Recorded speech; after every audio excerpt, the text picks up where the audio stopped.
Llegamos a la época maravillosa de los años 90, donde Sega y Nintendo dominaron el mercado por bastante tiempo, hasta que llegó Sony. Pero en lugar de ver estos éxitos de estas compañías, vamos a ver más promesas que no se cumplieron. En esta ocasión veremos cómo intentaron adelantarse a Nintendo con su idea de juegos por satélite, una consola de quienes hicieron los peores juegos de la NES, los intentos de Sega por no hundirse, lo que pudo ser el último bastión de Atari, la consola que metió a Sony al mercado de los juegos y otros intentos que no llegaron a las manos de los consumidores. Sin más dilación, vamos a ver de qué consolas se trataban y cómo fueron enterradas antes de tan siquiera salir a la venta.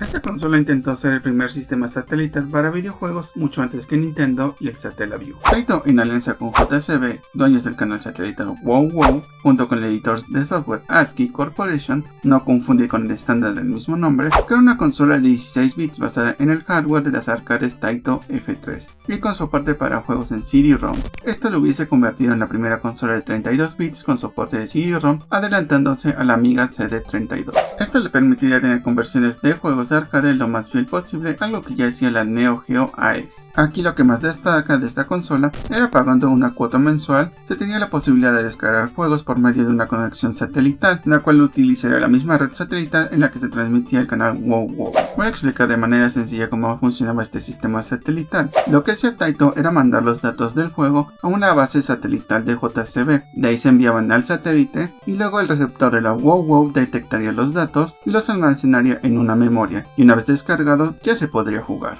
Esto funcionaría de una forma parecida a los servicios como GeForce Now y Game Pass, no 100% streaming, sino más bien una descarga de datos para jugar localmente. Se presentó en 1992 en el Tokyo Game Show, en el stand de Taito, e incluso llegó a tener una prueba de marketing antes de que fuera cancelado. A pesar de que pasaron los años y de que nadie decía por qué se canceló la consola, pero para nuestra suerte en 2015, una entrevista a la ingeniera de Taito, Yakiharu Sambe, quien en aquel entonces era el gerente de I+D en Taito, da dos motivos por qué nunca salió a la venta. El primero es que la velocidad de descarga no era la esperada, esto debido a que los paquetes de corrección consumían el ancho de banda y provocaban que incluso el juego más pequeño tomara varios minutos en ser descargado. Y el segundo motivo eran los elevados costos de fabricación, principalmente la memoria, y el hecho de que se integrara un receptor satelital a la consola, provocaría que el precio final fuera demasiado elevado. Aunque se canceló en 1994, Nintendo adquiere acciones de una filial de WoW, ST Giga, y comienza el desarrollo de su propio sistema satelital, el Satellaview, el cual salió en abril de 1995, solo en Japón. La diferencia es que en lugar de ser una consola completa, se optó por ser un periférico de la Super Famicom. Toca turno de 5 variantes de la consola 3DO que nunca salieron. Vamos a dar un poco de contexto. La 3DO era una consola desarrollada por el 3DO Company, pero que licenció a terceros la fabricación. Básicamente ellos le daban el diseño base de la consola a otros para que la fabricaran. Entre los principales fabricantes estaban Panasonic, Sanyo, All-Star y Creative Technology. Pero aquí vamos a ver las variantes que no salieron. Primero tenemos una variante enfocada al karaoke, la Panasonic Karaoke On Demand 3DO, vaya nombrecito, la cual fue presentada en 1994 en el Cable TV 94. No se tiene de claro por qué fue cancelada esta variante. Luego tenemos a la variante de Samsung, la cual existe una unidad totalmente funcional, la cual contaba con un módulo de codificador MPEG para reproducir BCD, la cual era una especie de proto DVD. Samsung abandonó esta consola cuando las acciones de 3DO Company cayeron. Seguimos con la variante de la compañía estadounidense AT&T. Esta consola tendría un parecido a un decodificador de cable, de manera opcional incluiría un modem. Se presentó en el CES de 1994, prevista para lanzarse en el otoño del mismo año. No se tiene un motivo muy claro por qué se canceló esta consola. Ahora tenemos la variante de Toshiba, la cual iba a venir integrada en los vehículos como una consola portátil. Supuestamente estaba en un estado de desarrollo muy temprano e incluso se crearon prototipos funcionales, aunque nunca se vieron los prototipos y cómo estaba configurado el sistema. Y la última variante que tenemos es de la compañía US West, que estaba desarrollando una variante tipo TV Box. Solo se tienen las capturas del software y nunca se sacaron los prototipos. Y estas dos últimas variantes se cancelaron en 1995 por la misma razón que la variante de Samsung, la caída de las acciones de 3DO Company.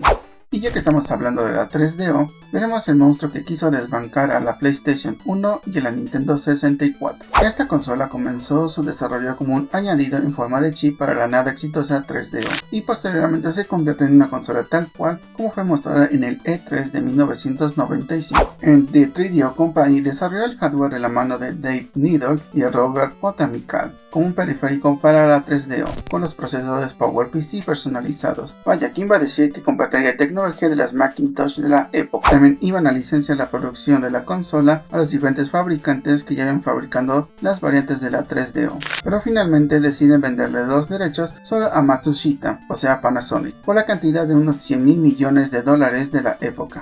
Las especificaciones de la M2 eran bastante increíbles para la época. De acuerdo al vocero Omid Kodestani, afirmaba que la M2 sería capaz de generar 1 millón de polígonos por segundo de triángulos sin textura y cerca de 7.000 polígonos por segundo con textura y sin efectos gráficos. Esto superaba con creces la capacidad real de renderizado de la primera PlayStation, que era unos 360.000 polígonos por segundo aproximadamente. Y aquí tenemos las principales características de la M2. Como ya mencionamos, contaba con procesadores PowerPC, en este caso el modelo 602 a 66 MHz. De hecho, eran dos procesadores. La capacidad de renderizado, el mapeado de texturas, anti-alias, Z-buffer por hardware. Contaría con una resolución de 320x240 hasta 640x480, con un color de profundidad de 24 bits. Su chip de sonido tendría la capacidad de generar sonido de 16 bits con 32 canales. La unidad de CD-ROM sería de 4 velocidades, contaría con una RAM unificada de 8 MB con un bus de 64 bits. Y también tenía una capacidad de Full Motion Video, esto debido al codec MPEG que contaba.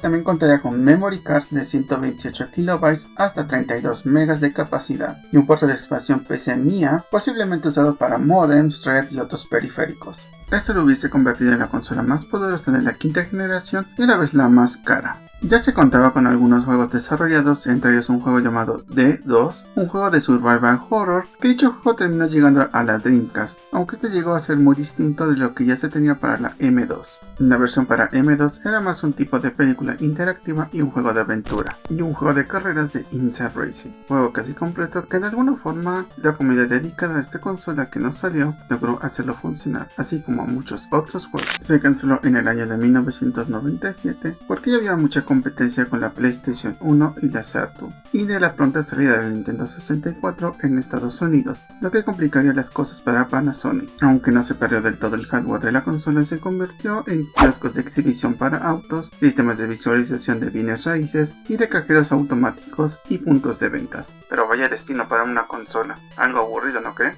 Aunque se llegó a licenciar para Konami para el desarrollo de arcades, bueno, al final sí se llegó a usar para los juegos al fin de cuentas. Una compañía que nos dio los peores 52 juegos de la historia, no quiso dar una consola portátil para jugar de todo. Vaya con esa manía de hacer todo en uno, ¿eh?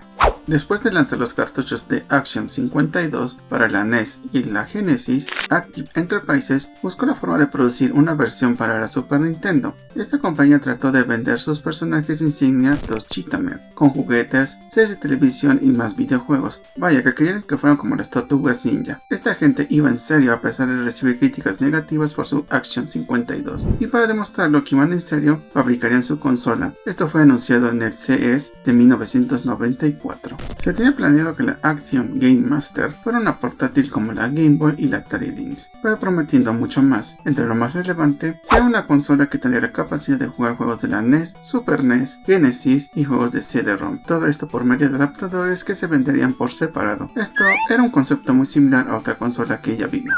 Contaría con una pantalla LCD a color de 3.2 pulgadas, sintonizador de televisión, cargador de batería y un adaptador para el encendedor del coche. Ya se había anunciado que contaría con juegos exclusivos para la consola, entre ellos estaría de Cheetah-Men 3. Vaya atrevimiento de lanzar un juego de secuela de un juego que le fue terriblemente mal en ventas y de recepción en general. Solo se conoce el arte concepto de la consola. Tendría una forma similar a un control de vuelo, con los botones de dirección en el lado izquierdo, 4 botones de acción en forma de diamante en el lado derecho, botones función en la parte central y la pantalla estaría en la parte central. De haber salido la Action Game Master, hubiese sido más grande que muchas portátiles de la época, y se desconoce cuánto hubiese durado la batería y cuánto sería su peso, aunque algunos suponen que la consola hubiera sido demasiado grande y pesada con una duración de batería muy corto. La Game Master fue cancelada poco después del CES de 1994, y aparentemente solo llegó la fase de arte conceptual. No se hizo más aparte de los dibujos y de los planes que ya se tenían, y no existe ningún prototipo de la consola ni juegos. Y a finales de 1994, Active Enterprises salió del mundo de los videojuegos.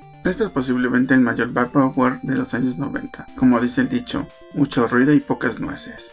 Les juro que esta es la última consola que Atari intentó lanzar. Sí, se los prometo. Este fue el último intento de Atari antes de salir por completo de la fabricación de consolas. Se trata de la Atari Jaguar Duo, también conocida como Jaguar 3. Por si se preguntan cuál es la Jaguar 2, eso es el periférico externo de CD para la Jaguar. En esencia, esta consola era una Jaguar, pero tratando de remediar los errores de diseño y añadiendo la unidad de CD-ROM directamente, sin ser un periférico aparte. Se planeaba que la consola contaría con 2 MB de RAM, la misma cantidad que la Jaguar normal, pero curiosamente un prototipo de la placa de la consola es una que cuenta con el doble, 4 MB.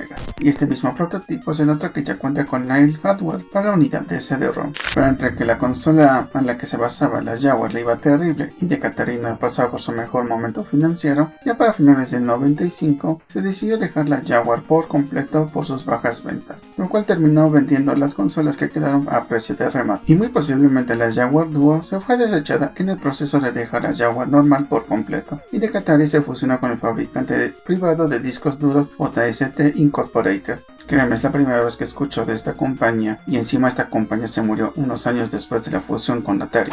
La verdad, yo no quería hablar de esta consola, pero es parte de la lista. Ni modo, aquí vamos. En 1988, Sony se acercó a Nintendo para desarrollar un complemento de CD-ROM para la Super Nintendo. Dicho sistema sería compatible con los juegos ya existentes de la Super Nintendo, como del formato Super Disc. Este formato no solo era para juegos, sino también para contenido multimedia como películas y enciclopedias. Esto haría que Sony se quedara con las regalías de cualquier disco que se fabricara bajo este formato que no fuera un juego puro. Al parecer se quería usar el chip Super FX para darle las capacidades 3D a esta consola. En 2016, gracias a un prototipo de la Nintendo PlayStation modelo SFX-100 que se mostró en el video de Benjamin Hackendorn, en donde se nos deja ver que el prototipo contaría con 2 conectores de mando de Super Nintendo, el slot de cartuchos para Super Nintendo, la unidad de CD-ROM, los conectores RCA, S-Video y un conector de video similar a la PlayStation 1, el conector multi-out, un conector de audífonos en la parte frontal y el puerto serial está marcado como Next, posiblemente usado para depurar, y un puerto de expansión. Como puede observarse, más que un complemento, es una consola en sí.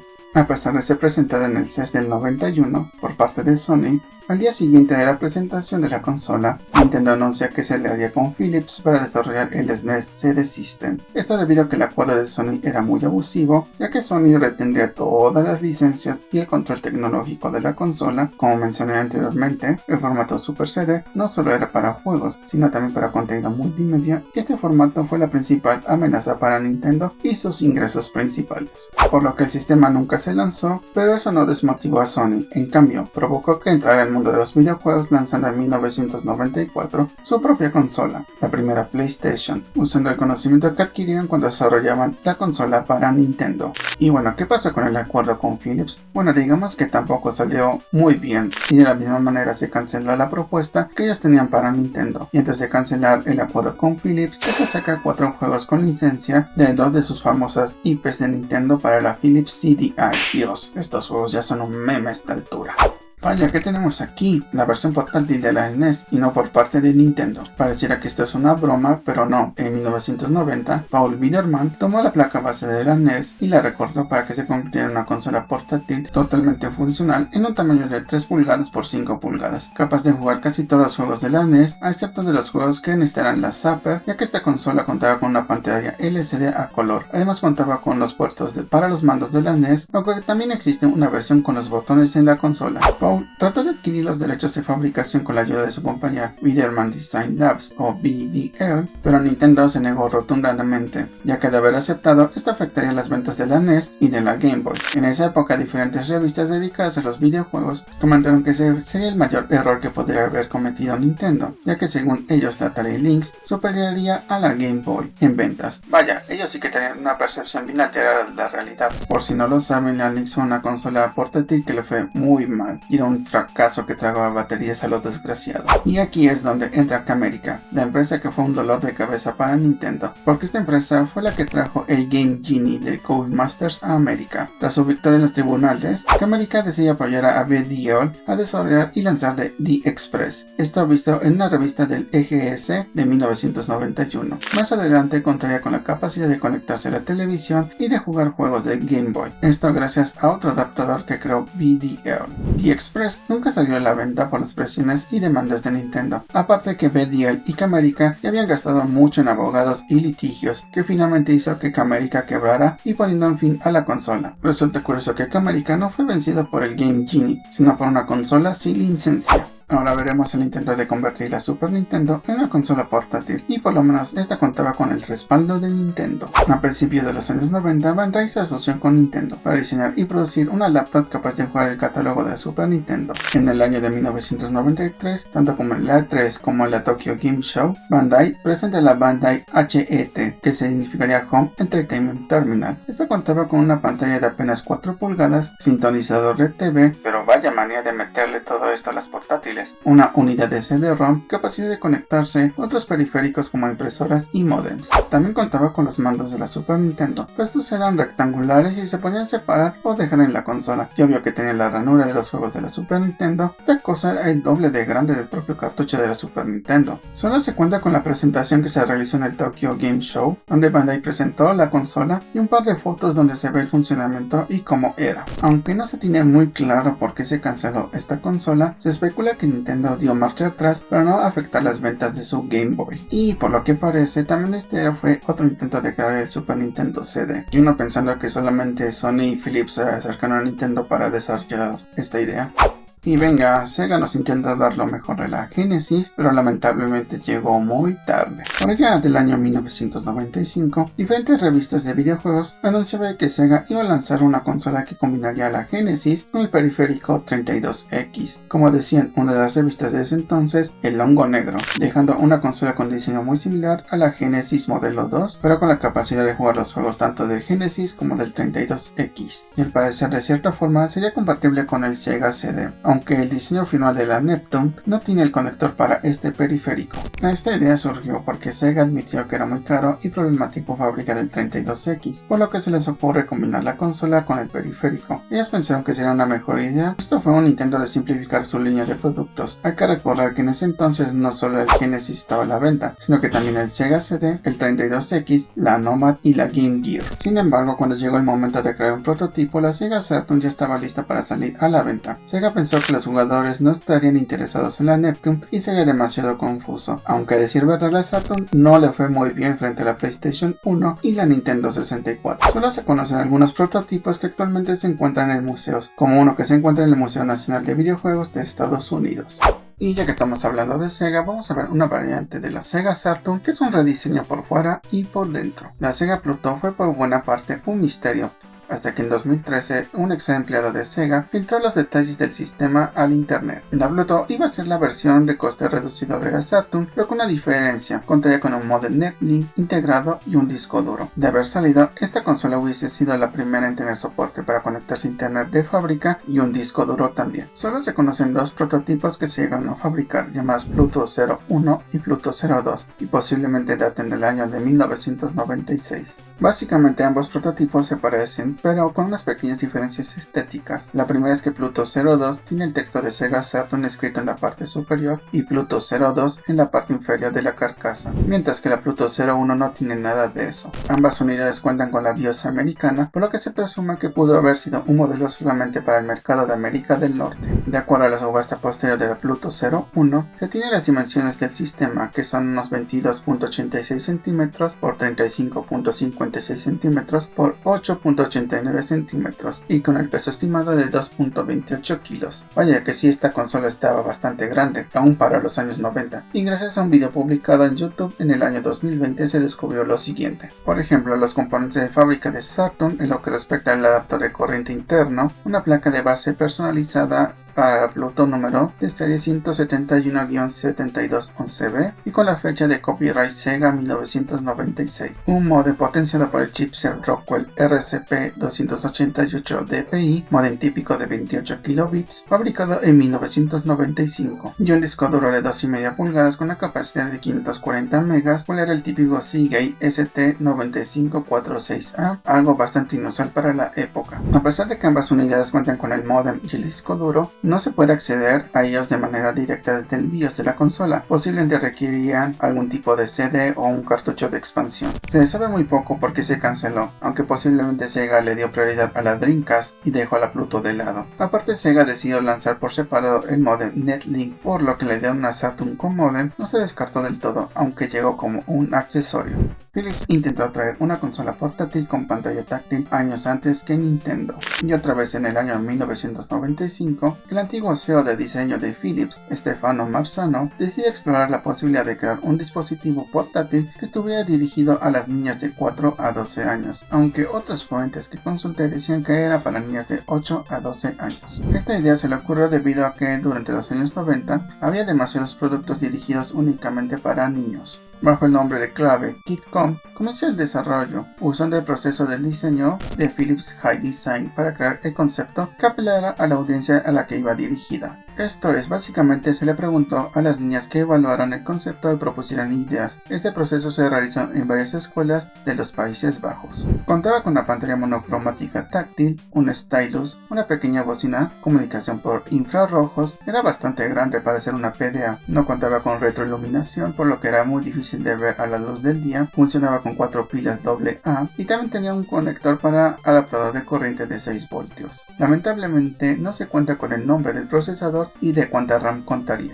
El software venía en tarjetas electrónicas con un chip muy similar a las tarjetas de crédito o las primeras tarjetas SIM. Cabe resaltar que el diseño de los conectores de la tarjeta tiene la forma de una pequeña persona y cada tarjeta venía en su respectiva caja. Aquí les dejo una lista de algunos de los juegos y aplicaciones que se conocen hasta el momento. Como podemos observar, muchos de estos juegos y aplicaciones están dirigidos al público femenino porque están hablando de cosas de belleza, de caballos, de bandas de música, de chismes y cosas de ese estilo. Por sus características técnicas, bueno, las que se conocen, lo hacen una PDA bastante adelantada a su tiempo, como la comunicación por infrarrojo, cosa que tardó en llegar a las primeras Palm Pilot. Aunque la idea de la Intuit era interesante, llegó en un mal momento. Esto porque Philips pasaba por un mal momento, primero porque la CDI era un desastre en ventas y segundo, enfocarse en un producto solo para niñas no era la mejor de las ideas. Esto le pasó a la Casio Loopy, una consola hecha exclusivamente para el público femenino infantil, que le fue muy mal en ventas. Para diciembre de 1996, finalmente la consola fue cancelada junto con otros proyectos que se tenían en la consola también. Hasta la fecha del día de hoy, solamente se conocen entre 5 o 6 unidades completas, que quiero decir que tienen su caja, una Smart Card y el stylus. Sin embargo, se estima que se fabricaron entre 100 y 500 unidades, las cuales fueron enviadas a pruebas de campo y también para ser enviadas a la prensa. Hay cerca de entre 10 y 15 unidades, aunque no todas con sus accesorios o las cajas. Algunas de estas unidades están en manos de ex empleados de Philips, coleccionistas y otras más en museos.